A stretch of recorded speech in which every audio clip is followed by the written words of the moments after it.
রান্না করব এই যে কাঁকরোল আর আলু। কাঁকরোল আলু একটু ভাপিয়ে রেখেছি, পাতলা করে ঝোল করব। এখানে আছে একটু জিরে, কাঁচা লঙ্কা, আদা, টমেটো, এটা বেটে দেবো। হলুদ মাখিয়ে ভেজে নেব। লবণ দিলাম, হলুদ দিলাম, কিছু আইসে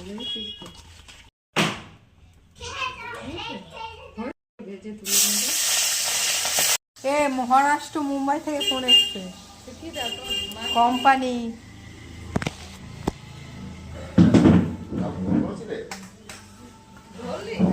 না ধরিনি। মাছ ভাজার তেলে দুটো শুকনো লঙ্কা দিলাম, একটু জিরে ফোড়ন দিলাম, আর কাঁকরোলটা দিয়ে দেবো। সিদ্ধ করে রেখেছিলাম হালকা। হলুদ মশলা দিয়ে দেবো, লবণ দিলাম, হলুদ দিলাম, মশলাটা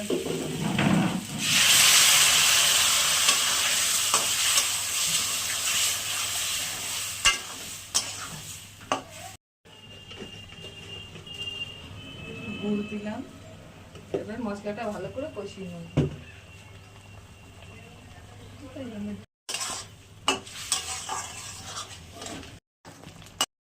গরম জল করে রেখেছিলাম,